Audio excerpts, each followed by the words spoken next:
Terroir. I'm Simon Jacob, your host for this episode from Jerusalem. Before we get started, no matter where you are, please take a moment to pray for the safe return home of all our soldiers. If you're driving in your car, please focus on the road ahead. If you're relaxing at home, please open a delicious bottle of kosher wine and pour a glass, sit back, and relax. Welcome back to the Kosher Terroir, and today we are tackling the biggest night of the year for kosher wine, the Passover Seder. Now, we all know the drill. 4 cups of wine, reclining to the left, and a whole lot of history. But what about if I told you there's a 5th cup that we need to be talking about? That's right. Today we are unlocking the mystery, the history, and the halachic debate behind the 5 cups of the Seder. And there is absolutely no one better on earth to guide us through this than my guest today. I am thrilled to welcome a true titan of the kosher wine industry, Jay Buchsbaum. As Director of Wine Education at Royal Wine Corporation, Jay has spent decades shaping how we understand, drink, and appreciate kosher wine. He's tasted it all. He's seen every trend, and today he is taking us on a cup-by-cup journey through the Seder. We're talking terroir, we're talking tradition, and we're talking about how to survive drinking all that wine without the dreaded Passover headache. Whether you're pouring a rare, aged reserve, or just trying to figure out what pairs best with Haroset or Maror, this episode is your ultimate guide. Jay Buchsbaum, welcome to the Kosher Terroir. Thank you so much, my dear, dear, dear, close, wonderful friend. A pleasure. It's a pleasure. Everyone knows about the 4 cups of wine at the Seder, but today we're going to talk about 5. For our listeners, Jay, who might be confused, can you unpack the history of the halachic debate surrounding the 5th cup? Yes, it's quite a fascinating debate. Actually, it's a Talmudic debate, and the 4 cups represent the 4 times God, uses different words for redemption. Right. And the 5th cup is a discussion in the Talmud, discussion in the Gemara, regarding the word that is used to, and I will deliver you. So the 4 cups are for redemption, and the 5th cup, some of the opinions in the Gemara are that we should have a 5th cup because he also said, I'm going to deliver you into the land. And that 5th cup, however, the Talmud ends with teiku, which means it remains a question. And as a result, instead of having a 5th cup, well, some people actually do, and we actually do have a 5th cup in the Kos Shel Eliyahu Hanavi, in the cup of Elijah. And that cup of Elijah, some actually drink a 5th cup. I think the tradition, though, generally is not to drink a 5th cup, although that doesn't mean you shouldn't have more than 1 or 2 or 3 or 4 glasses during dinner. But, a traditional or sacramental 5th cup is generally not done. But I think it's a beautiful concept.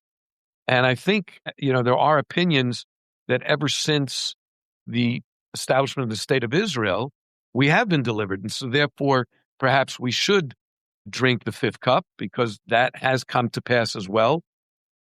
By the way, I believe the reason why the Talmud says we may not have a 5th cup is because that deliverance had not taken place yet. Right. So it's very exciting to actually explore that whole concept. I think Rabbi Sachs says that we should not have a 5th cup, even though the Elijah does represent that, because it's something that we should think about the ultimate redemption when we actually have the establishment of the Beis Hamikdash, and that's still yet to come.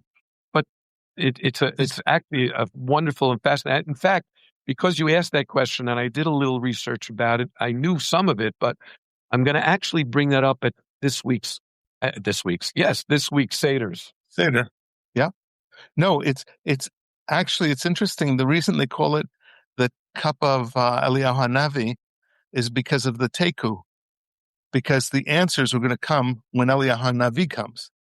So it's put off until the future.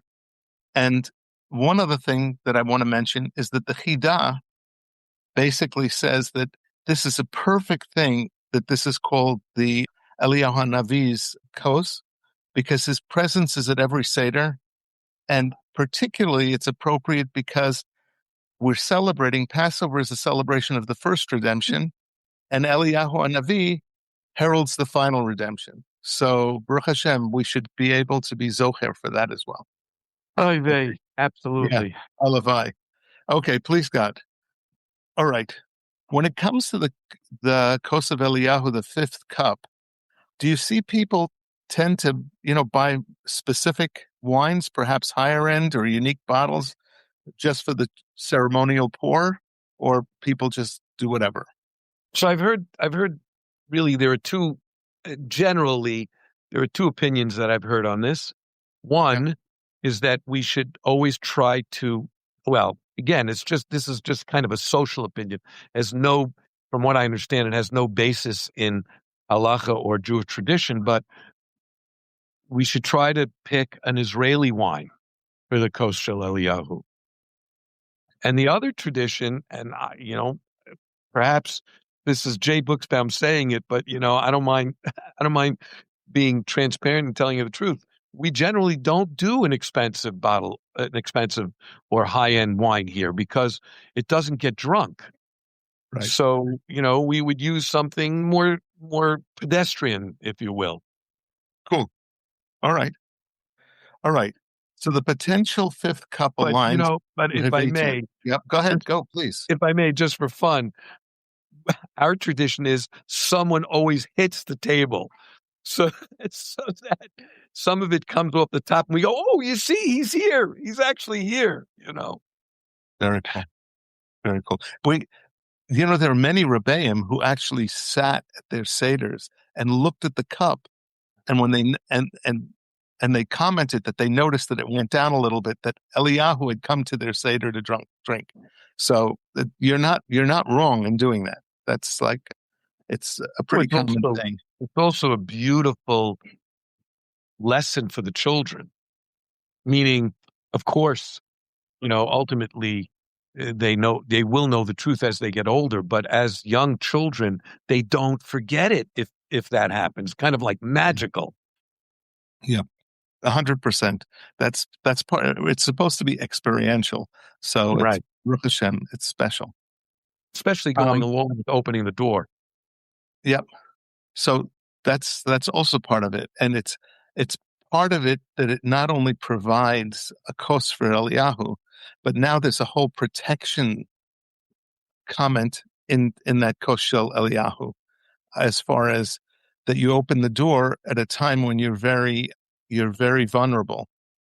And Kadosh Baruch Hu protects you, Eliyahu Hanavi protects you from that situation. Sure. Yeah.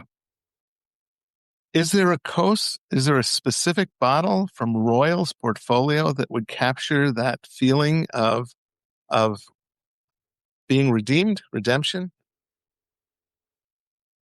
Yeah, I would say that there are many, but that's why Israel, glass of wine or a cup of wine from Israel is more appropriate, because after all, that's where we were redeemed to. And that goes along with the fifth cup, that it is the fifth cup that tells you, and I'll take you to. So, some really wonderful wines from in and around the Beit HaMikdash area. For example, Shiloh. And I say Shiloh not as a brand, as a place, Right.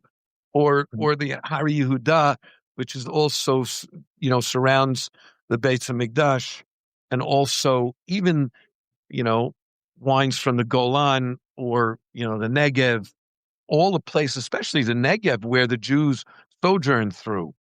So, you have Pinto wines from the Negev. Instead of telling you about one specific wine, I think the more we explore this, and the more you ask me that question, the more I think that the correct wine to have is, in fact, an Israeli wine, because it not only, speaks to the support of Israel, but it speaks to actually the story of the Exodus and the redemption. Cool. All right. So let's get back to the basic Seder wines. And Okay. red wine is the tradition that because it matches the blood, the remembrance of the blood in Egypt. But a lot of people can't handle heavy duty red wines. So is there a white or a rosé alternative that you'd suggest for people who struggle with heavy reds? So I've been taught, and I'm gonna do a disclaimer here. Ask your local rabbi about what I'm about to tell you. But I've been taught that if someone does not like red and prefers white, that's the wine he should have at the Seder. It's more chashuv. It's more Right, important. because it's more chashuv for him, and it's more celebratory wine to have. Now, some people say, again, ask your local rabbi. Some people say that's correct, but you should add a few drops of red wine to give it the color that alludes to the blood of the Israel, the blood that was put on the doorposts, That's right. etc. Yep. But I would say if you really prefer a white wine, and certainly if heavy reds are too much for you, and therefore the experience will not be pleasant, I would say ask your local rabbi, but you should defer to whites and lighter reds. Some lighter reds, and I've talked about this. I did it on my big reveal, last Matzah Shabbos, and that is I'm going to start the Seder with a lighter wine, probably a red, but perhaps a white, but certainly, or perhaps a rosé. There are several reasons for that. You're starting the Seder on an empty stomach, so some of the rosés are wonderfully still come from red grapes, so and it has the red hue to it, so they match the traditional thing about red wines. And some of the rosés from Rubin are wonderful. I love the Shragai rosé from Gush Etzion. There's a great rosé from Har Bracha, from Tura, and even from the Golan Heights, from Matar. But I love the new rosé, the reserve rosé from Herzog. There's a reserve rosé from Herzog that's really beautiful. But I'm telling you, this Pesach, again, I always tell people that my Seder wines are a game time decision. I'll go down to my cellar, and you've been there. I go down to my cellar and see, hey, this is great, or no, that's great. But I'm really tending towards a Burgundy, meaning a French Burgundy, which are all Pinot Noirs in the reds, and they're elegant and still flavorful, but not as heavy.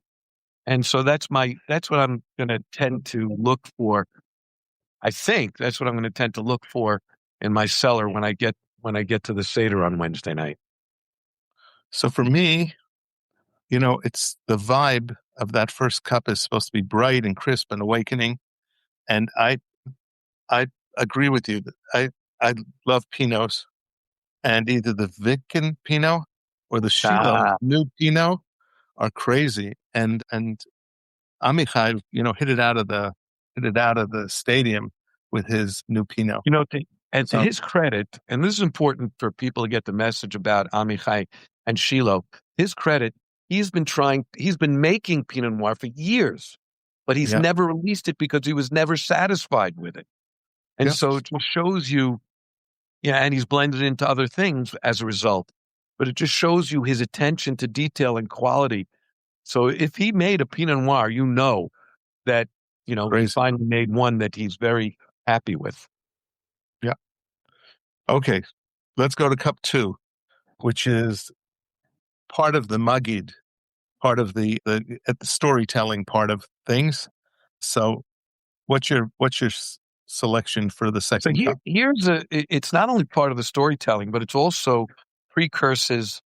It's a precursor to the foods, right, the food you're going to eat. And it's going to go into the food that you're going to eat. So I'm going to get a big, bold, rich, because the foods are going to be flavorful and wonderful. I know Brenda, and so it's going to be amazing food. And you want something that is going to be rich and flavorful, and that will go with and we're going to have probably 2 or 3, maybe even probably 2 or 3 different dishes for the main course. So you want something that's big, rich, and wonderful, but you also want something that will go with a wide variety of foods. We're also going to have, fortunately, my daughter-in-law, who is allergic to sulfites, is not going to be here. But still, in all, I'm going to choose, because we have other people that are sensitive. I'm pretty sure at the Seder, and so we're going to choose the Belief Cabernet, Yep. which is It's awesome. no sulfite added and also organic. And I'm probably going to have a single vineyard from the Herzog, perhaps even a Yesod wine.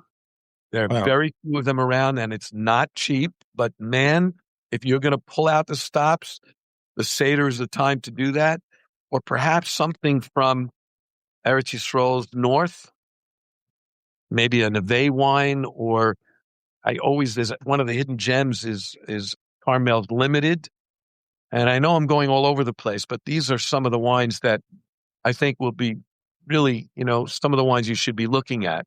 But yeah, get something rich, flavorful, wonderful, but also, especially if you're like me and you're having more than, just me and the wine geeks, get something that'll be pleasantly tasty for a wide variety of people. So because it's during the storytelling, I wanted to pick a couple of wines that you could tell stories about as part of that experience. So one of them was the Vitkin Shorashim, which is like the whole history of Vitkin. He only makes it when it's special vintages. And the other one is a crazy wine, which is a white wine by Yaakov Oria called Me. It's the Multiple Expressions. And it's made out of a Chardonnay in Israel. It's 12 or 13 separate fermentations from the same grapes of the same vineyard, the same single vineyard. And he blends them. He produces them a certain way. All of them are different. And then he blends them to get a specific taste out of it that he wants. And it's almost like the only thing I have seen that's close to it is a white Burgundy. It's an absolutely spectacular wine, and it's coming out of Israel, and it's really special. Simon, you think you can get me a bottle before Yontif? Yes, before Yontif. I don't think I can get you, but I can get you a bottle. But I will tell you, it sounds exciting, and me, I love whites, and I'm pretty sure I'll have a white. There's a really great Chalk Hill Chardonnay, and by the way, reason I'm looking at Herzog also along the lines of a journey. Now remember the Herzog journey is a long and illustrious and very complex one. I mean, they started making wine in Czechoslovakia almost more than 100 years ago. Yeah. And they journeyed to the United States, where they started making traditional sacramental wines. And then they journeyed across the United States to start making some blends in other people's wineries in California. And then they finally made their own built their own winery and are making really wonderful wine. So, the story of redemption and the story of the Maggid and the journey is quite an interesting story for the Herzog family as well. So, Baruch Hashem. So speaking of redemption, let's talk about the third cup, which is really the cup of redemption. So what do you think about the third cup? Oh my gosh. Probably one of the first wines that was brought to the United States. I'll give you one from Israel and one from the United States, okay? Yes. One of the first wines that was brought to the United States that kind of redeemed, if you will, the kosher wine business, and also very early on was also a fantastic bottle of wine, and that is Chateau Giscourt. Mm-hmm. So, there was some Bordeaux's that were brought in the 70s, but it was in the early 80s that Chateau Giscourt was brought to the United States. And from Israel, especially from Carmel, and everybody still talks about it, made by Yisrael Flam in 1976. was the first really wonderful Cabernet that came from Carmel. We opened a bottle of that together. That's right.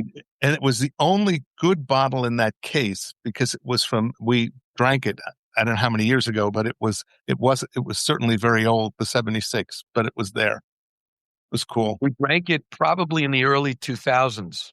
Yeah. And it was already 30 years old or something like that. Right. And the mid to early 2000s. And you know what? It was still okay. It was still okay. It was still great, but it was the only bottle of that case that was. So it was great. But it was a wonderful bottle. Right. And Yisrael Flam redeemed, so to speak, the Israeli wine industry by coming up with this really wonderful bottle of wine after many, many years of sacramental basic wine being made in Israel. Now, of course, so many wineries and so much have been done since then. Yeah. And again, when the Herzogs brought in that first Bordeaux in the 70s, but then later on, the really great one from Giscourt, I think maybe I'll choose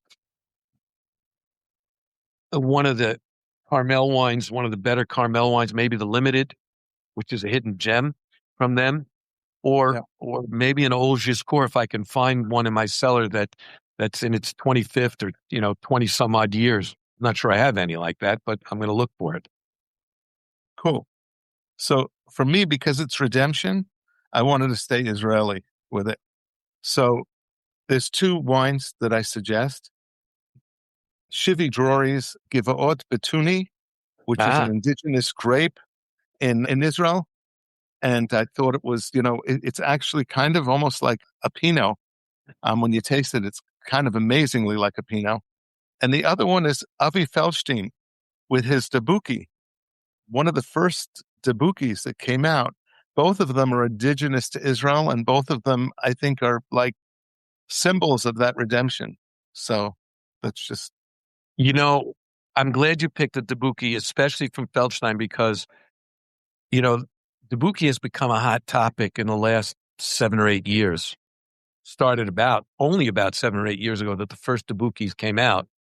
Yep. And since then, and a lot of them were just okay, not great. But Avi's Dabuki is great. Great. Because they're just discovering and, exploring how to do the best kind of Dabuki or how to produce Dabuki in the best way possible. And he's done a great job. So I'm glad you... Really and in some ways, he's redeemed. Therefore, again, he's redeemed the varietal by making a great Dabuki instead of just an okay one. Great. Okay. Onward and upward. Let's go to the fourth cup. And that's the cup of Hallel, praise, or what have you. And what do you think about Hallel? So I've got two wines or two categories, and I'll mention specific wines within them. Two categories that I really like for the fourth cup, and that I'm intending, again, it's going to be a game time decision, but then I'm intending to imbibe. One is the category of sweet. And I can't think of a better sweet category wine than Sauterne from France. Mm-hmm. But there are so many. Oregonous has a great sweet reds. And what do you call it? Mountain from the Golan has really some great sweet reds. So there are so many. A Fortes is a great sweet red. And then, and I mentioned this Saturday night, there's a great red if you're sticking to red. The Sauternes, of course, are white. But if you're sticking to reds, there's a great sweet red from Portugal, a Porto Cordovera. But the other category, and Joseph Mutti, California Herzog, talks about this all the time, and this is celebration. You're really celebrating the Seder and moving forward. I say this, I heard this from my uncle, Oliver Shalom. In Jewish life, we say Mazel Tov. When we reach a really good part of something happening in our lives, we say Mazel Tov. The Gentiles say congratulations, right? What is the difference? Congratulations always indicates congratulations on arrival, on a job well done, on arriving to this point. Mazel Tov means good luck, we don't say congratulations. It's always good luck for the future. It's great that you came to this point, but we're looking for Mazel Tov, good luck for the future. And so the second category that I'm picking is sparkling wine, a celebration of what's to come. Here's to what's to come. Let's toast to what's to come. And if you're sensitive to the red, I would suggest that you get the Rothschild has a beautiful rosé, champagne rosé, Blanc de Noir, and Herzog has a Blanc de Noir Method Champenois. And I think those could be really great ways to end the Seder. But if you want to end on a sweet note, get something that's sweet from the sweet category. And I mentioned a bunch earlier. So I mirror you in that for that last cup, I'm looking for bubbly, and preferably a rosé bubbly, something like the New Raziel or the Ardennes. Both of them are really high Delicious. quality, high end wines. And once again, just like I said about the Yesod earlier in this podcast, now's the time to pull out the stops. You spend $30, $40 on a pound of matzah. Spend the money on, 100%. spend the money on the wine if it suits you, and if it's something that is going to enhance your Seder. So we talked about the cup of Eliyahu, and I think you made some suggestions for that. I didn't state what mine were, but I was thinking, because the cup of Eliyahu is kind of focused on the future. And so the two things that I was thinking of for that was, because they're both rich reds, was the new Flam, Evan Sapir, is unbelievable. It's brand new. It's so young. It's not supposed to be as good as it is. And it's approachable, and it's just lovely, and it's very, very elegant. Yeah. It's so wonderful that you mentioned that, because not only is it new, but they've renewed an entire area. It's a brand new vineyard from nothing. It's not like it's been around forever. That vineyard is only 7 years old or something like that. Yep. And that vineyard is one of the hottest areas in Israel now to grow grapes, just so that you know, Evan Sapir. It's crazy. So there you go. I mean, you're talking about renewal, and you're talking about looking forward and looking ahead.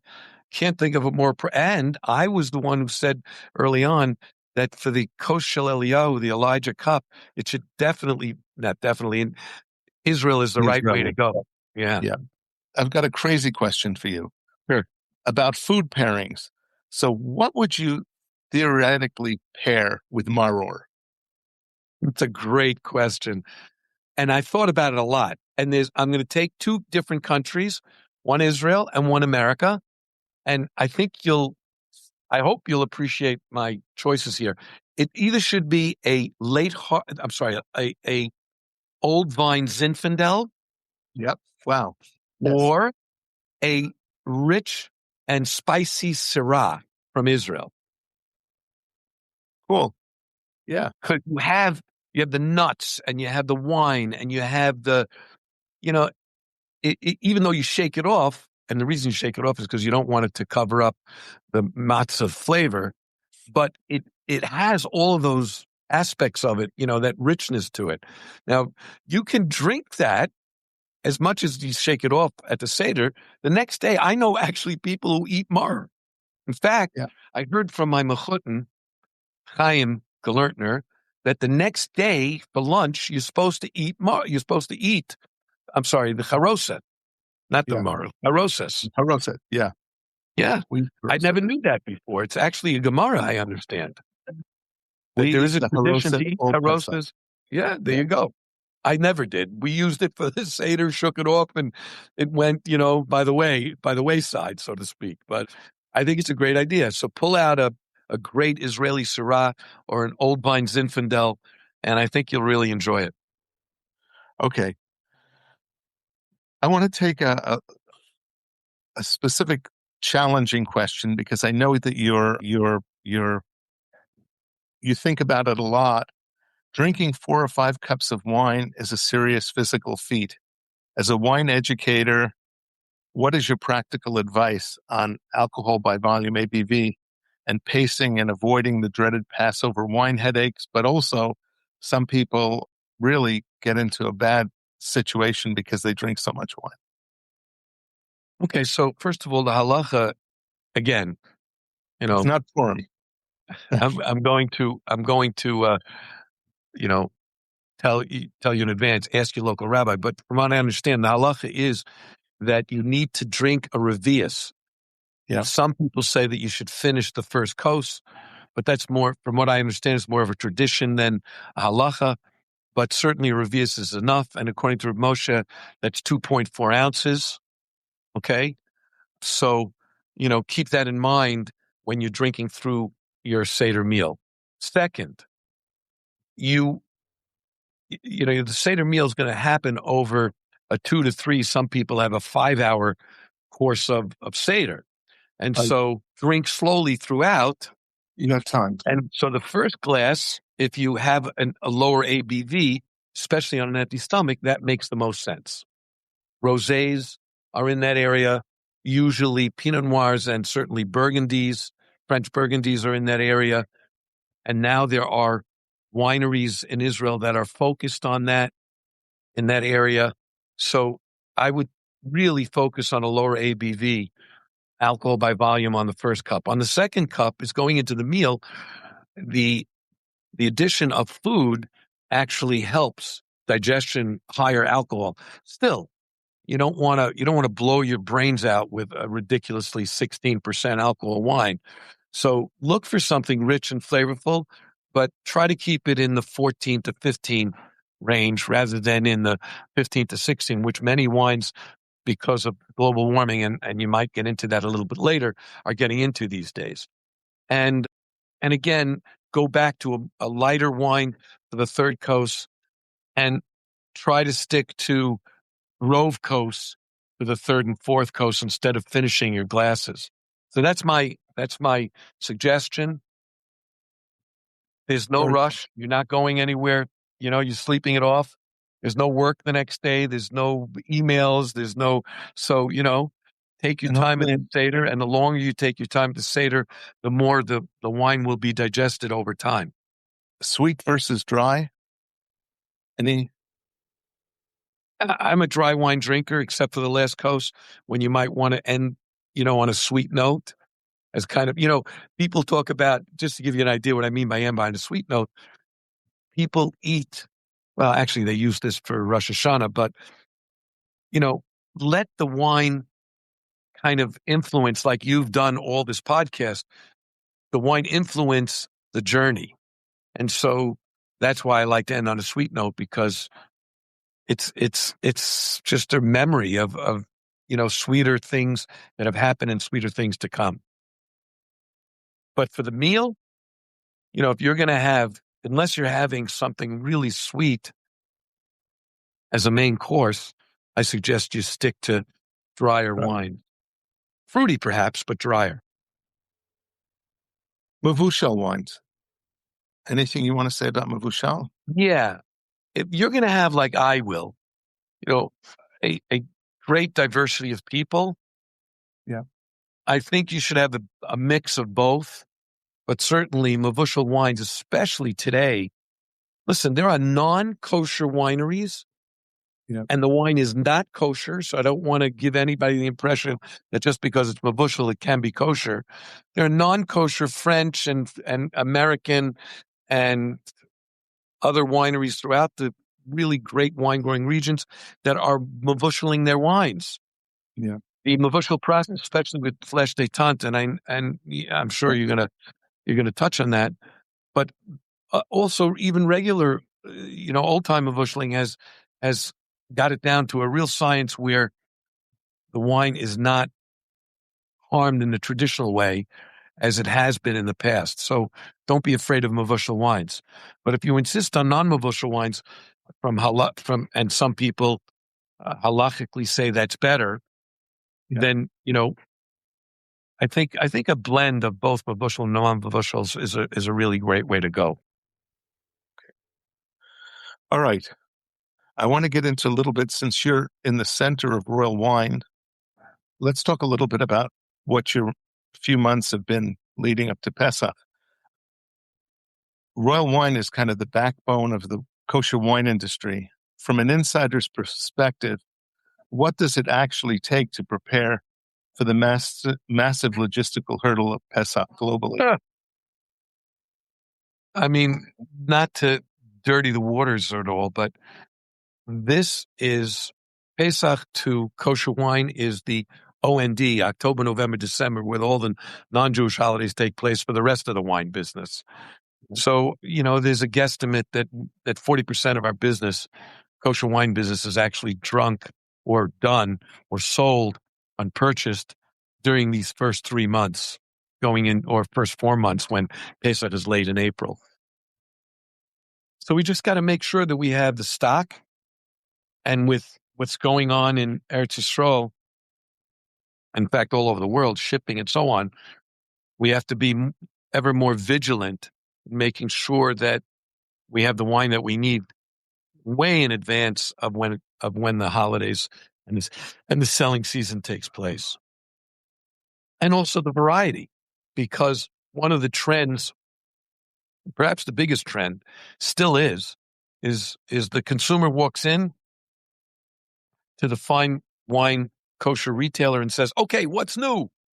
What's great? What can I experiment with? What haven't I had so far, Mr. Retailer, who knows me well? Isn't that a change from what it was like 8 years ago or 5 years ago, what have you? Really, it's been a change from what it was 20 years ago. Okay. But this idea that people want something new, and also there has been a change this year from prior years. People are being a little bit more careful with their pocketbook, even if they have the money. And I think it's because the mood, especially because of what's happening to our brethren in Eretz Yisrael, the mood is not as expansive and as happy. And so, you know what? I want something new and fresh and interesting and different, but, I'm not in as celebratory a mood as I used to be in years past. How about climate? Has climate affected the region's royal sources from, and is the weather pattern shifting, changing the style of typical Passover Cabernets or what they're drinking, what people are drinking? Yeah, definitely. But I see something afoot, so to speak. Right. I see something afoot that's really interesting. And I think people are not talking about it, so I'm going to talk about it. There's no doubt that global warming, no matter how you think it's occurring, whether it's human or natural, whatever, is causing your sugars in grapes to be higher than they ever were, especially, in wine grapes at harvest or at full maturity. As a result, your alcohol is going to be higher and your opulence is going to be greater. And sometimes that means the wines are richer and fuller and more flavorful and more wonderful than ever. But there is, so this has been going on already for a half a dozen years. But there is a lot of vineyard management and vineyard growing that has been mitigating that by shade, by new clones, by different wine grapes that are being grown that have a tendency to mature with less sugars, et cetera, et cetera. And I think that what you're going to see is you're going to see a return to that and even a more aggressive posture. And I hope that, by me talking about it, you'll see more wineries taking on that mantle of mitigating the effects of too big a wine. I love big wines. Don't misunderstand me. But, when it gets too big and it gets into the 15, 16 natural percentile, we're not talking about adding alcohol like they do with ports. I think it gets away from you, but I think it's a natural phenomenon. Right now, you have a lot of higher alcohol, even from places like France and Italy, and not so much Spain, but France and Italy, where it's cooler. even those wines are tending to be higher in alcohol than they used to be. All right. So you've tasted thousands of kosher wines over your career. Are there any hidden gems at Royal's portfolio right now that you think are absolutely perfect for this year's Seder, but fly completely underneath the radar? Brand new wine. I've been crowing about this since I tasted it, which was only about 6 months ago, is a new Alexander Valley Merlot. Okay. For Wow. years, everybody's, and one of my favorites has been Alexander Valley Cabernet. Right. But the Alexander Valley Merlot, immediately upon release, was round and rich and flavorful without being aggressively opulent, but also, and this was the wonderful part about that too, it had a texture that I thought was just wonderfully mouth-filling. So Alexander Valley Merlot, and it's a great Seder wine too, if you think about it, because of all the things we just said. So that's one. Another hidden gem, I mentioned this earlier from Eretz Yisrael, is Carmel's Limited. Always been a hidden gem, and that's been around for years and years. And people talk about lots of other, great wines from great wineries that are truly outstanding, but not under the radar. If you want to look Right. for a wine that's under the radar, that's in that strata of those big, beautiful, well-known gems, this is one of them. And then there's some really wonderful people who are looking for entry-level wines. I love a lot of the Tepperberg entry-level, simple Cabernet Chardonnays, really made well by Shiki Rauschenberg, guy who studied in UC Davis. That's where he got his wine degree, but it is 100% Israeli. And also the simple Baron Herzog and the lineage wines are in the $15 to $25 range that come from estate vineyards, which even by non-kosher California standards is tremendous QPR, quality price ratio bargain, not just good pricing, but a bargain at really good bottle of wine. So if you're having a large group and or your budget demands that you don't spend 50, 60, 80 or 100,000 on a bottle of wine, those are really go-to wines, and there are a lot of entry-level wines from Israel as well as these wines from California that are just great in that category. One of the ones I would put in that is Alicia Will's Belief, where it's like, it's so, people think of it as, that's for people who are like eco-friendly thing. I don't know if I like that sort of wine, but they're wonderful. It's a wonderful wine. It's just delicious. Not only that, that recently it's gotten with several different publications, not Jewish, it's gotten in the mid-90s. This is a wine that's organic and wine. No sulfites added. You'd think that, that's for the, the weirdos. It's not. No, the wine is for the tree huggers. It's for the tree huggers. Alicia's great. She's done a great job with that. She's unbelievable. The other one that's crazy that I've been tasting, I tasted recently, and to be quite honest, I really was not a fan of, was in Castel, their Levi wines. Their new white and red Levis are really special. Anybody who tasted those in the past and decided this is not for me, guess what? They're wonderful wines now. They're really special. So, it's interesting you mentioned that because Levi, when it first came out, was also a lot less expensive.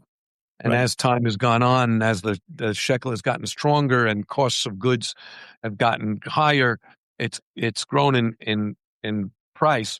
But it's also, and this is classic Eli Ben Zaken, it's also reached much higher quality levels. And so you're right about 100%, that. You're 100%. Okay, you mentioned the Buchsbaum. I've got only two more questions for you, and I'll let you go. The Buchsbaum table. We know, what does your table look like in the Buchsbaum household? Are you pulling out rare, dusty library vintages? Are you keeping it surprisingly simple? Or you mentioned a little bit about it, but tell us a little bit about this year, what your plan was, what you did last year. We only have, anybody who stays, and we've lots of guests, thank God. Anybody who comes and stays in our house, there's only one rule. Only one rule in my house. You got to have fun. If you're not having fun, you don't belong here. Okay. Right. So we're going to have fun with the wine. It's not going to be heavy and serious. For those people who have fun by having a heavy and serious wine, we'll pull out a bottle of wine for them. Those Yeah. people who want their Moscato, I better get some because I don't have any at home. We're going to have some for them too. And for the kids, we're going to have the sparkling grape juice.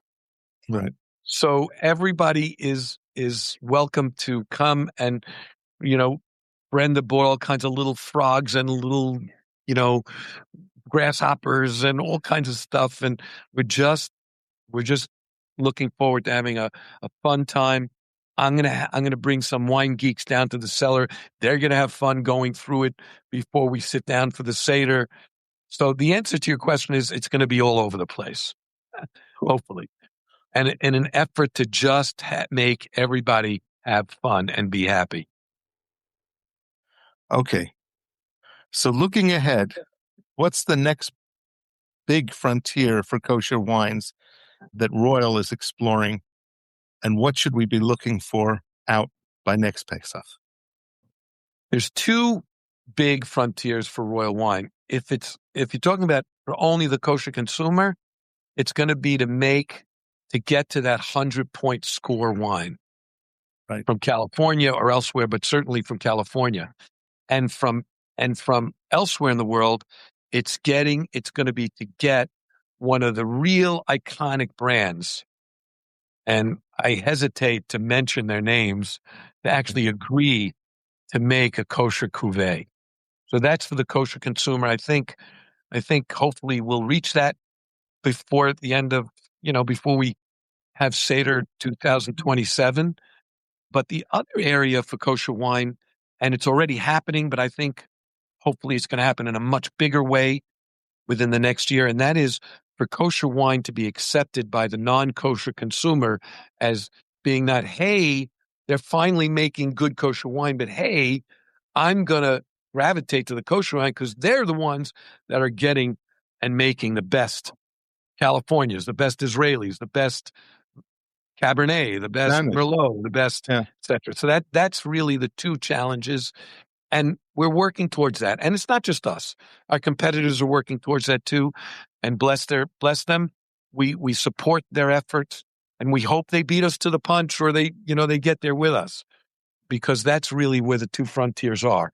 Making a kosher cuvee that is a 100-point wine, an iconic cuvee that heretofore has not agreed to make one, and getting the non-kosher consumer to recognize kosher as being a step not equal to, but better than their non-kosher counterparts. Jay, thank you for being on the Kosher Terroir with me. I wish you Hag Kasher v'Sameach, to you, your whole family, especially Brenda, and especially my wine partner. And you can wish her from me too. I certainly will. That's Grandma. 90, she's going to be 99, God willing, in April. She's still got all her marbles. She's a little bit, shaky and walking and whatever. But Simon's been a drinking buddy of hers going back, I don't know, a half a dozen years or more. Right. So we'll look forward to that one day soon. Please God. And also to the people at Royal, please regards to everybody there. I really appreciate you guys. You're amazing. Thank you for what you do. The Kosher Terroir is not one of those Facebook, Instagram. It's much more in depth and much more interesting than any of those short-term things that even I do, like the 3-minute to 4-minute big reveals. This stuff, if you guys out there, and I wish I listened to all of it more often every week. It's really been a wonderful addition, especially to those people who really love wine and really want to get an in-depth view of it. So, kudos to you and to what you're doing. This is really wonderful stuff. Thank you, Jay. I really look forward to giving you a hug. All right? So, love you guys. Be good. Shalom u'bracha. Kosher v'Sameach. Kosher v'Sameach.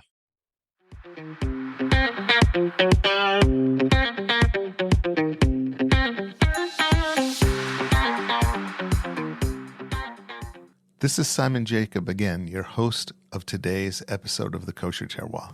Please subscribe via your podcast provider to be informed of our new episodes as they are released.